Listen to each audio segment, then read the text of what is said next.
Здесь, у подножия Таврских гор, в побережье Средиземного моря, ныне турецком городе Мерсин, за 3 века до рождения Христа родился античный философ Хрисип в семье богатого аристократа Аполлония. Эти колонны видели бегущего парня по имени Хрисип, ведь он профессионально занимался бегом на длинные дистанции. Его имя в переводе с греческого означает «золотая лошадь». На родине, в Мерсине, Хрисипа помнят в Мерсинском археологическом музее, куда я отправился, хранится бюст. Предположительно, его, точно неизвестно, но в принципе он похож. Его нашли недавно, в 2018 году.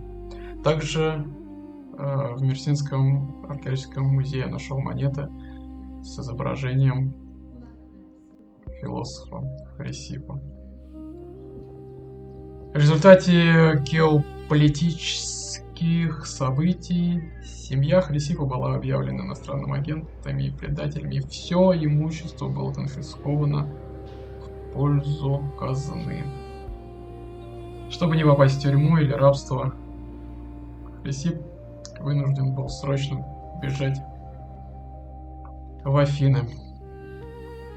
Хрисип остается один, без денег, в чужой стране, но продолжает свои тренировки в беге и увлекается философией. Самые тяжелые удары судьбы часто оказываются началом нашего истинного пути.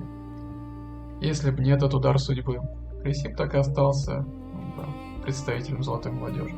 Максимум, что он был в этой жизни сделал, получил бы лавровый венок на Олимпиаде и не открыл бы идеи, изменившие мир.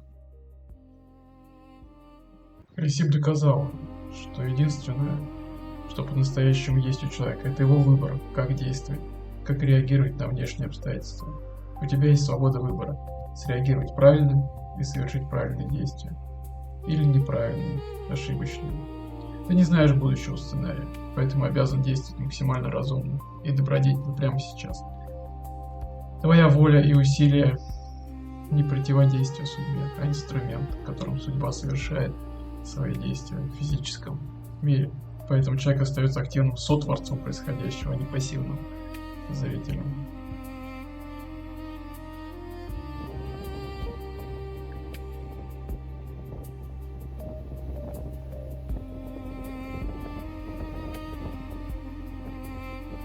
Если задать импульс движения апельсину, то он покатится, потому что он имеет правильную круглую форму. Квадратный камень никуда не покатится. Его форма будет сопротивляться полученному импульсу. Движение — это жизнь. Остановка — это смерть. Будь как апельсин, не сопротивляйся внешнему импульсу. Ведь ты не можешь на это никак повлиять. Единственное, что можешь, это осознать импульс, принять его и выстроить свою жизнь согласно ему. Да, тело даст реакцию. Хрисип это понимал. Реакцию страха или гнева. Если этот импульс негативный, эта реакция пройдет через 1-2 минуты, а затем останутся лишь мысли об этом. Позаботьтесь, чтобы эти мысли не были ложными, ошибочными. На этом основана современная поведенческая когнитивная терапия, отцом которой является Хрисип.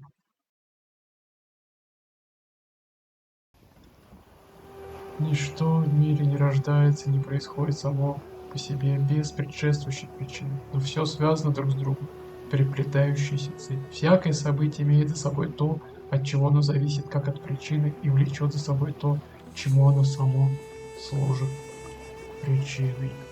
Я бросил камень, камень вызвал круги и акустические волны на воде и под водой.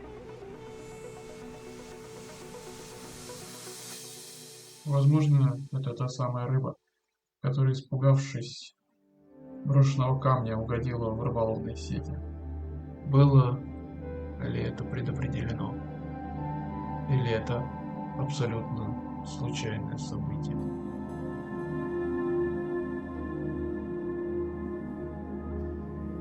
Гуляя вдоль моря, увидел кошку, которая бежала куда-то по своим делам. Но я изменил траекторию ее движения, предложив ей еду. Произошло ли это все абсолютно случайно? Или это все реализация глобального запрограммированного плана вселенского разума? Или, как бы сказали религиозные люди, воля Бога?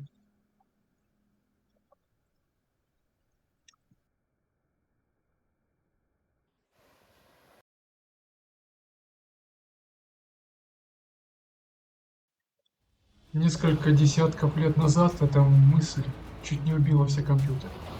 Они зациклились при проверке истинности этой мысли. Ведь если это истина, то она уже констатирует ложь. А если это ложь, то на самом деле истина. Причем же тут Хрисип? Оказывается, он также является отцом современного программирования, так как он разработал логику высказывания, называемую пропозициональную логику, и защиту компьютеров и нейросетей такого заклинивания.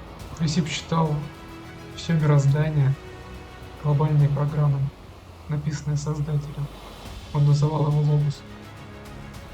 И каждый разумный человек, проживающий свою жизнь, пишет свой собственный исходный код. Чем более согласуется этот исходный код глобальной программой, тем его жизнь добродетельнее. Задача не допускать багов, ошибок. Хрисип объяснял, мы не можем знать всей глобальной программы. Мы не контролируем будущее, но мы полностью контролируем свой личный выбор прямо сейчас. Твоя задача идеально написать свою строчку кода без ошибок, а все остальное доверить Вселенной.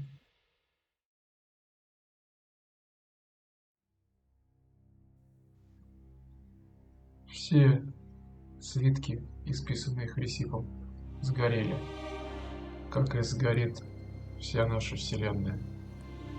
Он считал, что вселенский разум производит тотальную перезагрузку, когда ошибок накапливается критически много. Но в нашей власти продлить этот вариант Вселенной, если каждый будет стараться совершать правильные действия и избегать ошибок. Рано или поздно вселенский огонь наступит, несмотря ни на что. Все сгорит, исчезнет, чтобы возродиться вновь. Тут самое страшное и, пожалуй, самое красивое в его идеях. Ибо Хрисип считал, что мир, возникнув снова, повторит ровно ту же глобальную программу. Потому что изначально она создана идеально. Ее невозможно изменить, ее и не нужно менять. И снова возникнет город соли на Мерсинском побережье. И снова Сократ выпьет яд. И снова бегун из богатой семьи потеряет все свое имущество, но откроет миру идеи, которые навсегда его изменят. И снова я напишу этот текст, и снова подумаю, как важно прожить эту жизнь правильно, не растрачиваться по мелочам, концентрироваться на действительно важном. Ведь впереди еще целая вечность, а второго шанса у меня